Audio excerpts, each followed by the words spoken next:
Hey there, Fletch from All Things Overlanding here, and today I am breaking down the truck. I just got back from a trip, but I wanted to touch on a topic which is a little bit newer to me, but one that I've been kind of seeing more and more as I interact with more people online, and that is new overlanders. And what I mean by that is there's a whole new generation that's growing up with this stuff that did not exist back when I was a kid, right? So, I mean, I only found overlanding maybe 9 or 10 years ago, so mid-20 teens. Is when I was aware of what overlanding even was. Now it's become a lot more popular, and as a result, I've started to talk to a lot of people, both my age, older folks that are getting closer to retirement. I guess I'm not that old. Hopefully you don't think I'm that old, but and then there's also this whole grade of like new young folks that just want to do it. They want to find a way to make the flexibility work so that they can go overlanding, go camping more, enjoy their lives, get out and explore, but also make a full-time living, right? So today I wanted to talk about those kind of two groups a little bit, and what I think is so exciting about both older folks getting into it and younger folks. So today let's talk about the new class of overlanders, the new generation of overlanders, if you will, on this episode of the podcast while I tear down my truck after this last trip.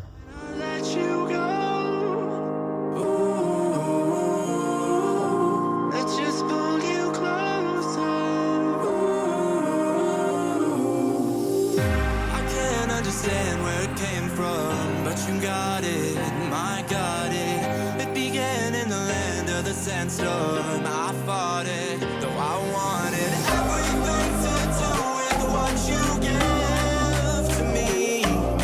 Loosening my grip. All right, so if you're listening on the podcast, do not judge me. You can't see this, but I only was able to get one latch secured when I left the campsite this last weekend. It was 6:30 in the morning and I had to get back for a kid's swim meet.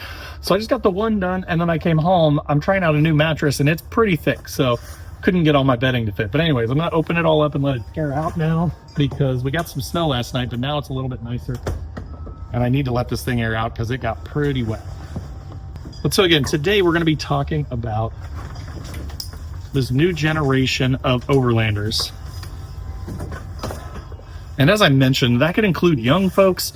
I've had a bunch of friends that are in their 20s, early 30s that just decided, you know what, I want to find a job that allows me the flexibility that I need to be able to go out camping and overlanding all the time. I've got some folks that I know that are in the military, and, they are busy, but as a result, they do get some time where they get downtime and they can kind of go and travel.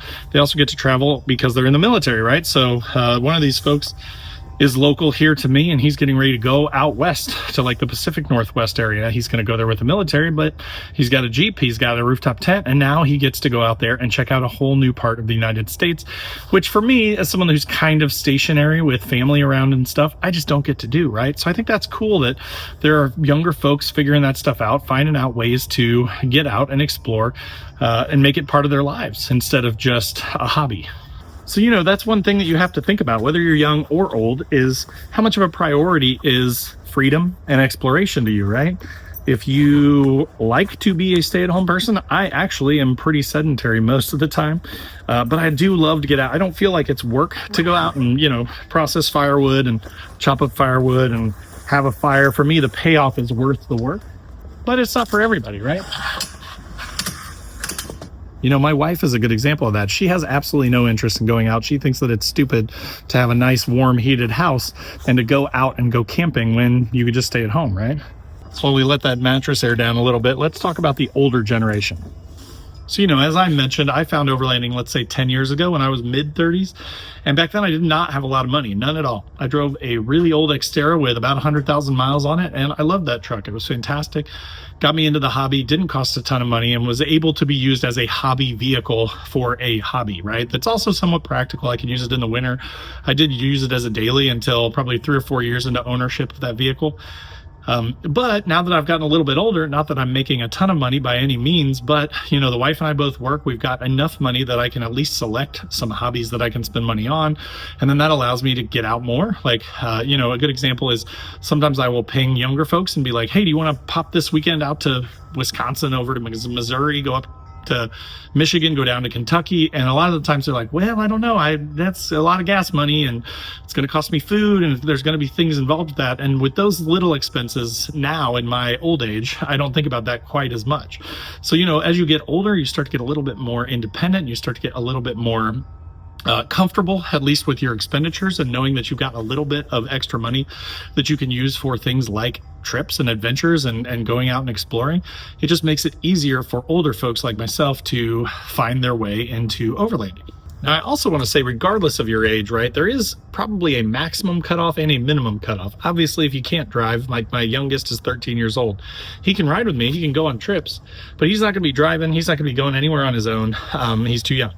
And obviously, once you get too old, when I get 70, 80 years old, I'm probably not going to want to climb up a ladder into a rooftop tent. I may not want to just go out and be in the cold all the time.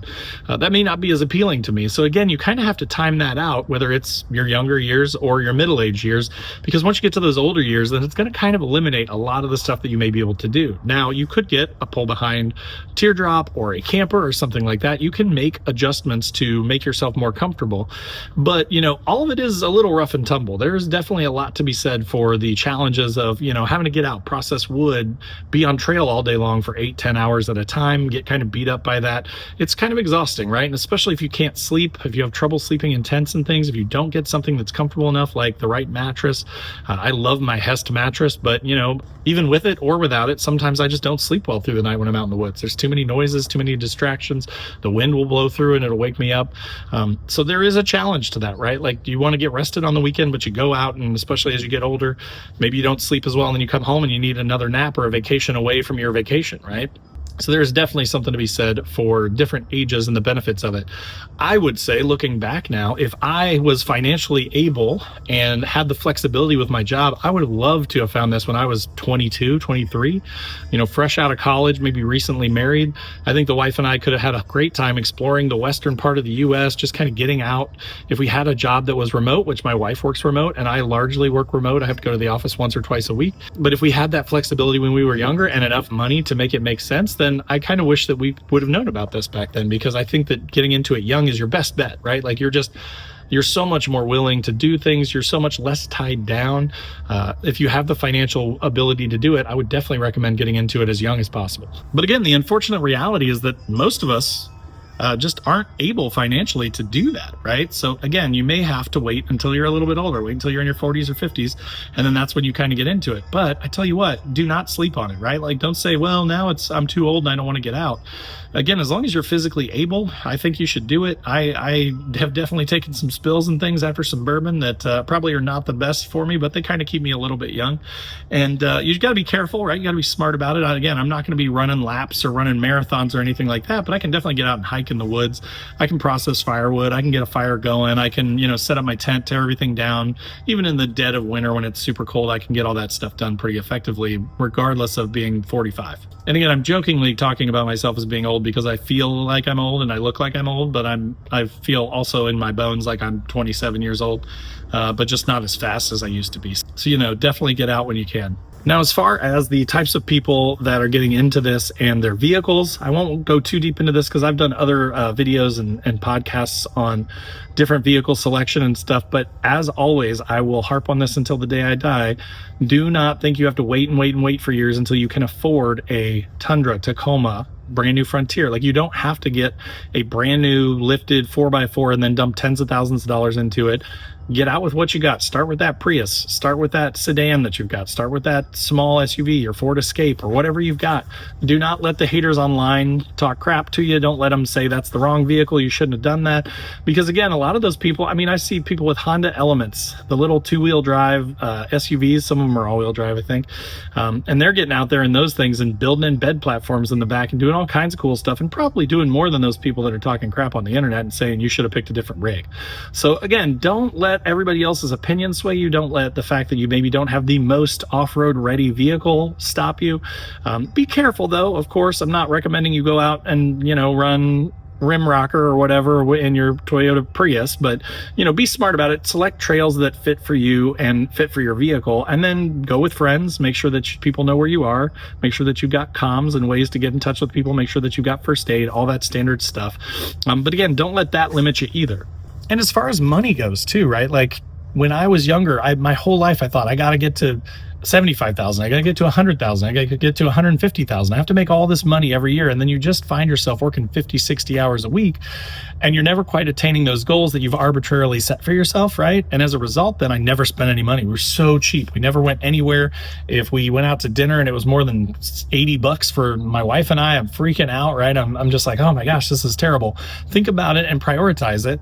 And if you can, like, look at your spending, because that is one thing I will say, especially now that we're older and we have a little bit more money, we're very wasteful, right? Like, I think a lot of us are. It's hard not to be, right? You get a little excited about something that you see on a TikTok or on a YouTube video, and you go out and you buy it, and it's only $60. But then the next day you see something else that's 20 and you buy that. And then a week later you buy something that's 100. And then all of a sudden you've spent a car payment, right, over the month just on stuff you don't even need, just wasteful junk that you don't even need. And believe me, if you could see in my garage right now, which I'm not going to show you because it's a podcast and because it's a disaster, I have a lot of wasted stuff, a lot of wasted money on a lot of stuff that I don't need. So be thoughtful about that, right? I think, again, if I was younger and doing this again, I would have been a lot more cautious with my spending, and I would have prioritized getting out and exploring more than I did, in the past, and where I maybe thought, oh, I need a fast car, or I need this, or I need that. Getting out and overlanding and camping is just so much fun and so underrated, and actually a pretty good bargain when it comes down to the amount that it costs you to do it.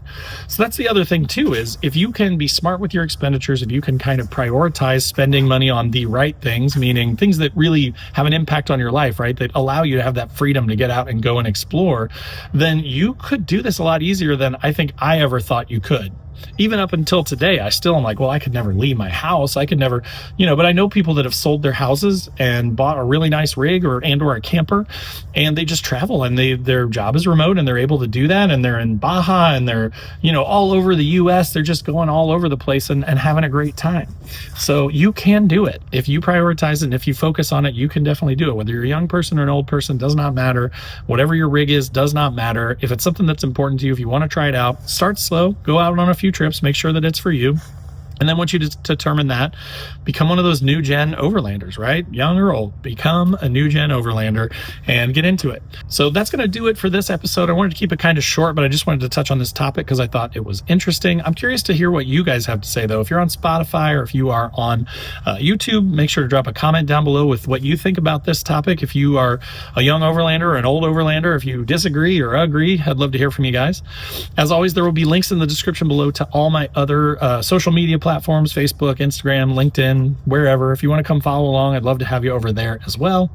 There's also going to be a join button below this video, which is just sort of a passive way to support the channel, get you early access to the videos on YouTube. If you're on the podcast, obviously you'd have to go to YouTube to do this. But just so you know, you should check it out on YouTube too. The podcast is over there as well. Then if you want to be more involved with all things overlanding, there's also a link to my Patreon group, which is awesome. We've got tons of awesome people in there, 25 or 30 at this point, and we do a 24/7 Discord where we all kind of chat. We do a once a month Zoom call, and we're actually getting ready to go to West Virginia to explore the Monongahela here in a month or so. So if you're into that sort of thing, if you want to take our trips, we do a couple trips every year, one out west and one out east to try and make sure everybody gets a chance. But if that sounds good, definitely check out the Patreon down below. Then there's also a link to my website where I've got funny overlanding camping themed patches and stickers, things like don't burn your wiener and it's a hot dog, or I hate people so I camp. So if you're into that stuff, if you want patches, stickers just to decorate your rig, show people that you're into overlanding, definitely check those out. And then last but not least, there is also a link to the Newbie Overlanders Facebook group. Now, this group is totally free to join, and especially if you're newer or just thinking about getting into this, it's a great place to kind of learn without all the bullying of the big groups and all that good stuff, and tons of helpful people in there. So if that sounds good, check that out. But again, thanks so much for watching. Thanks for listening. Appreciate all of you guys, and we'll see you next time.